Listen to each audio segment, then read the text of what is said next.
Seja bem-vindo a mais um vídeo do canal e o programa de hoje está diferente. Eu vou fazer uma resposta direta pro Rodrigo Góes, pro Léo Stronda e pro Igor do Flow Podcast, porque no episódio desta semana eles zombaram do CrossFit e eu vou responder a cada uma das críticas feitas por eles e eu garanto a vocês que no final deste programa eles vão dar o braço a torcer para o nosso esporte. Se você gostou do conteúdo do programa de hoje, me acompanhe até o final desse vídeo.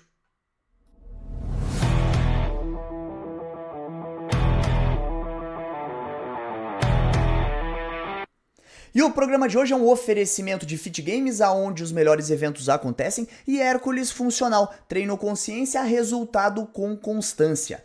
Sem mais delongas, vamos colocar aqui ao lado o vídeo em questão que eu vou reagir para vocês. Eu vou pontuar todas as críticas que eles fizeram e vou rebater essas críticas.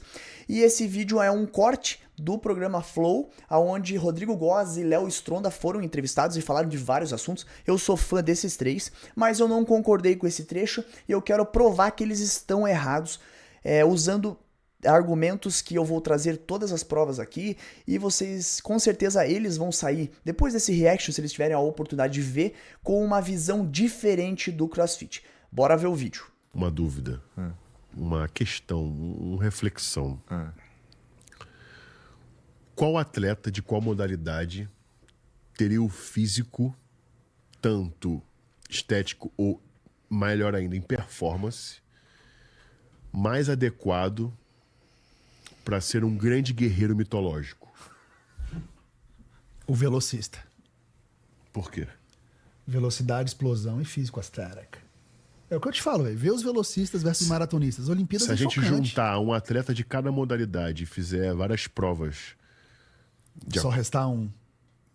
Pra restar um, assim, tipo Batalha dos 100. Ô, Jean, Então vamos lá, já vou fazer minha primeira colocação em relação ao que eles falaram, trazendo isso aqui. Isso aqui é uma definição do que é o CrossFit Games, da história do CrossFit Games, e tá no site da CrossFit. Eu vou colocar o link do site na descrição para que vocês possam acompanhar. Tudo que o Léo disse é o que o Dave Castro idealizou lá em 2006 e 2007, que foi o início do planejamento do CrossFit Games. Então, aqui ele deixa claro que na criação dos jogos, eles queriam achar colocar diferentes esportes em questões, como atletismo, ginástica, levantamento de peso, para encontrar o atleta mais equilibrado em todas essas valências. Então, todos os atletas são testados em todas essas aptidões físicas e no final dos games, do CrossFit Games, a gente tem o atleta mais completo, tá? E assim, tem mais um adendo que, além do que o Léo Stronda falou, o Dave Castro, ele pensou até pra frente do Léo Stronda, porque o Dave Castro pensou da seguinte maneira: e se a gente abrir a possibilidade de qualquer pessoa no mundo participar desse evento, sem ter que fazer, sem ter que ser atleta profissional, qualquer pessoa em qualquer lugar do mundo puder participar. Então ele jogou a régua lá pra cima, ele abriu pra todo mundo e ele fez isso criando o Open, que é a maior competição do mundo, tem o maior número de inscritos do mundo, são mais de 200 mil pessoas que fazem o Open, e no Open você tem a possibilidade de uma pessoa desconhecida, de uma valência desconhecida, de um esporte desconhecido, ainda assim vencer um sistema de competição que, claro, o Open é a porta de entrada pro CrossFit Games, mas ele pode chegar na temporada do CrossFit Games. Então o que o Léo Stronda falou já existe na prática, que é o CrossFit Games idealizado por Dave Castro. Outro ponto importante, que o Rodrigo Góes fala que o atleta de explosão, de tiro ali, seria o atleta que venceria uma competição desse tipo. E isso é errado. Isso não é verdade. O atleta que venceria uma competição colocando qualquer esporte à prova seria o atleta de CrossFit, e vocês vão ver isso a seguir neste programa de hoje. Vamos dar mais um play aqui. deixa eu ver um velocista muito famoso aí, vai. Pode pegar qualquer um. O Usain Bolt. Os caras são sinistros. E o Usain Bolt tinha um shape legal. Ele tem quase o quê? 2 metros, aquele cara? Ele é bem grandão. E esguio, olha né? o tamanho que ele era só de velocista. Mas eles fazem musculação também. Fazem pra prevenir lesão, né? Esse velocista aí tá meio estranho, hein? Tá, parece que é no suco. Ó, mas você percebe que o maratonista é depletado? Maratonista Porque depleta, né? é zoado, Você né? sacrifica um pouco de massa magra. Olha aquele prata nos Jogos de Tóquio. Tu vê todos os músculos do cara, entendeu? Tu vê tudo, cara. É mesmo? Aquele Você vê Paulo... tudo, parece bodybuilder, Aquele entendeu? Paulo André daqui do Brasil, ele é... Tem um shape bacana. Ele é É. velocista também. É. Pô, Eu entendi. Os velocistas, acho que eu tô com ele, hein, Léo? Porque o velocista, por exemplo, ó, Cavaleiros do Zodíaco, Aldebaran. Guerreiros, velho. Aldebaran era gigantesco, né? O bagulho dele era defesa impermeável. Deixou os caras passar. Deixou. Convenhamos. Mas a defesa dele é impermeável. Depende da força do roteiro, né? Mas o ponto é, os outros caras que são mais magrinhos, mais esguios, são muito mais rápidos e conseguem dar a volta nele. E quase chegam na velocidade da luz, como os Cavaleiros de Ouro. Mas se tivéssemos desafios mitológicos hoje, Tipo, trabalho de Hércules. trabalho de Hércules, construção de um barco viking, caça na selva, qual atleta de qual modalidade seria o mais ideal? Puta, O CrossFit seria a isca pra morrer? Tô brincando. Sacrifiquem os crossfiteiros. Não, tô brincando, pessoal. Eu adoro, não gosto muito, mas eu respeito todos. Não, Bater uma cordinha assim, girar um pneu. não é meu Eu acho que um Tirando a brincadeira que ele fez, eu encaro como brincadeira. Aqui eles abrem outro ponto que é muito interessante e eu queria trazer até para quem é do meio do CrossFit para você entender como o CrossFit forma o atleta mais completo de todos os tempos. Eles falam várias vezes da Batalha dos 100, de todo esse cenário ali. O que é a Batalha dos 100? Eu vou colocar para vocês aqui. É um reality show criado pela Netflix, onde eles colocam 100 atletas para executar várias provas de valências diferentes, nada específico, para achar o melhor atleta desse grupo. Então nós temos essa imagem que eu coloquei aqui ao lado, é uma imagem icônica, que é quando eles apresentam os atletas que vão participar, e eles fazem uma estátua do dorso, mostrando o físico do atleta. E quando eles são eliminados, cada prova elimina uma quantidade diferente de atletas, eles têm que quebrar essa estátua que representa o seu fitness.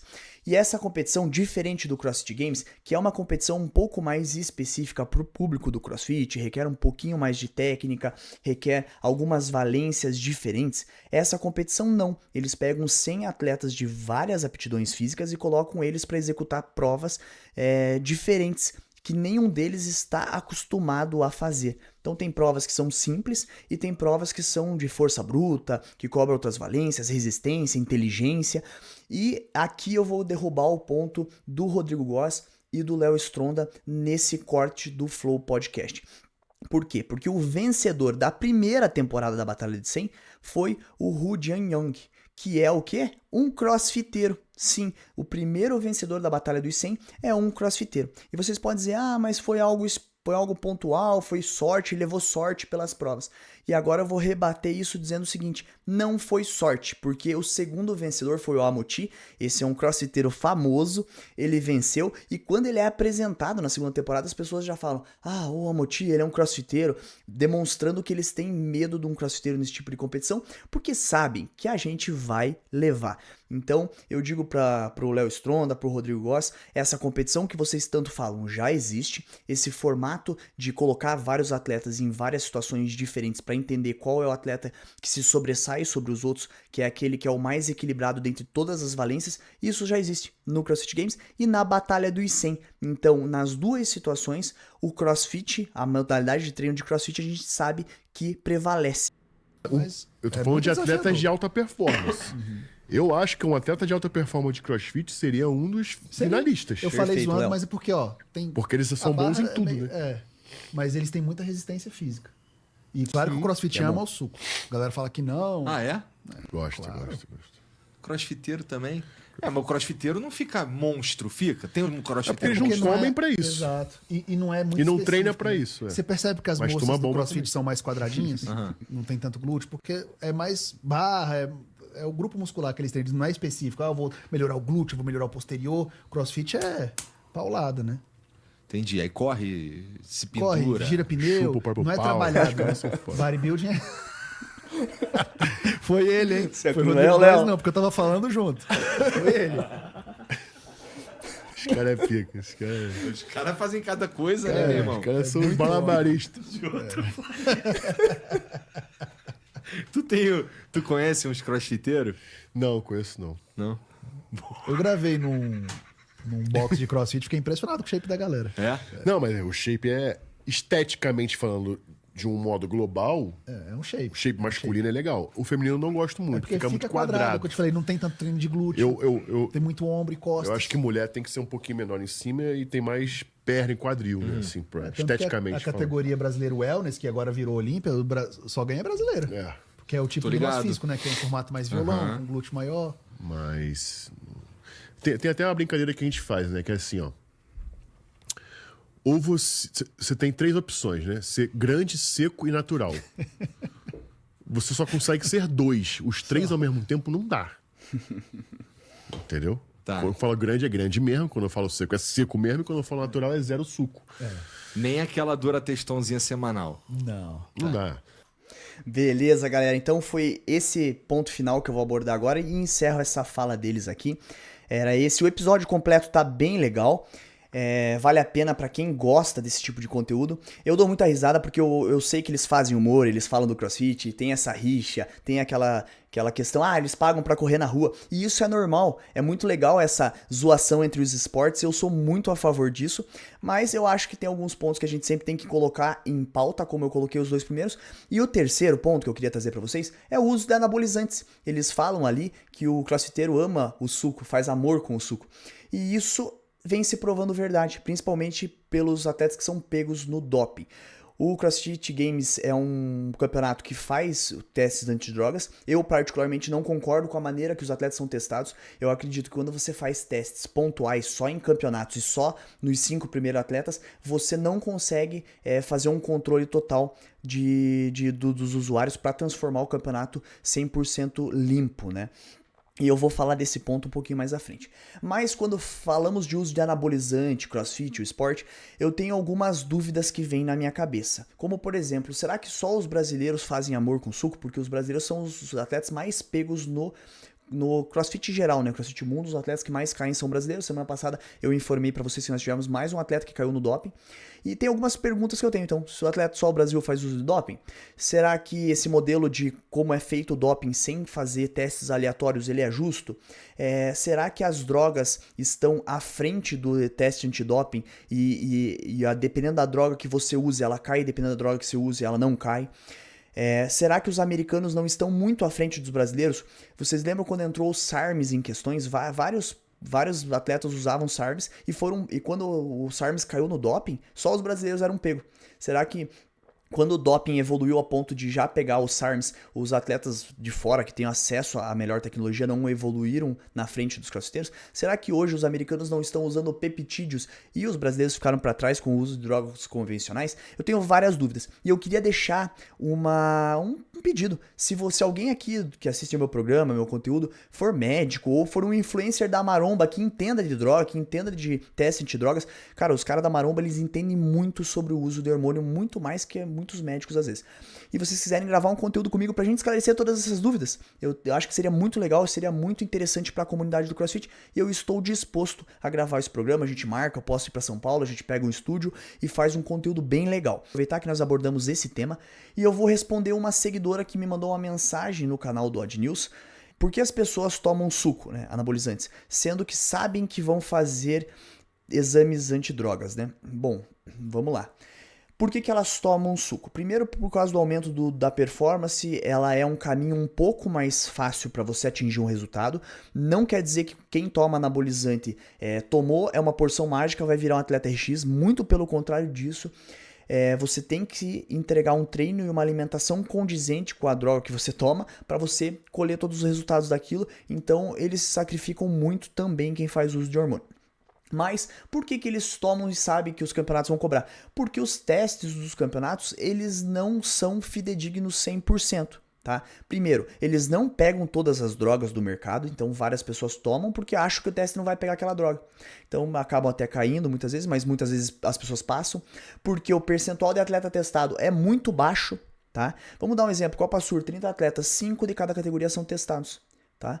Então a tua chance de cair é muito difícil, ainda mais quando os 5 atletas que são testados, que aqui é uma crítica pontual que eu faço, mas que me deixa impressionado, é assim, se você vai testar 5 atletas, tá?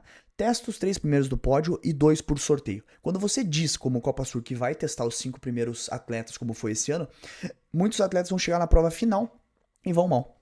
para não fazer o exame antidoping, ou vão fazer um bom começo de competição, vão colocar o nome no cenário e vão acabar indo mal no resto da final da competição. Então eu sou contra esse formato. Mas as pessoas tomam e usam porque eu acredito que elas avaliam o risco, difícil cair, tá? Tem várias drogas que não são pegas e existem benefícios que você colhe que, para algumas pessoas, se o cara é um cara que nasceu com o dom, de ser um crossfiteiro e consegue ter uma recuperação e não precisa fazer uso e para ser um grande sucesso, show. Tem pessoas que nunca vão conseguir chegar lá. Então eles usam o hormônio como a única solução, a fórmula mágica e acabam entrando nesse mundo e não conseguem mais voltar atrás, tá? Até teve uma pessoa no vídeo que eu fiz privado para os membros que comentou post bem grande que não concordava com o posicionamento que eu coloquei, porque no vídeo privado a membros eu falei que o TCB, na minha opinião, o TCB não deveria cobrar exame antidoping, tá? Mas eu falei pelo seguinte questão, me colocando no lugar do organizador do campeonato. O exame antidoping custa de 3 a 5 mil reais por atleta, tá? Se você fizer dos 5 primeiros, coloca, é mais do que a premiação paga pelo TCB, tá? Outro ponto, o exame antidoping, na minha opinião, ele só é válido quando você faz o passaporte do atleta, que é o quê? Quando você testa o atleta em diferentes fases da sua programação até o campeonato final. Não adianta você testar o atleta só no Copa Sur. Tá? Por quê? Porque os atletas vão fazer o seguinte, eles vão pegar a meia-vida da droga, o tempo que a droga reage no teu corpo e vão fazer uma programação para que quando eles cheguem no Copa Sur, a droga já tenha saído do corpo. Porém, a performance, embora caia um pouco, ela não é perdida 100%, então ele ainda vai ter uma vantagem contra os demais, sem contar que no nosso esporte ele tem uma vantagem absurda porque nós temos fases iniciais que várias pessoas que são naturais, elas não vão vencer uma pessoa hormonizada. Então o cara já começa a usar hormônio ali no Open e faz todo o trabalho dele, já tira a vaga de alguém no Copa Sur e chega no Copa Sur limpo. Então são questões que a gente pode levantar, posso fazer um programa um dia, como eu já sugeri, com uma pessoa que seja especialista nisso, porque eu tenho várias questões, tá?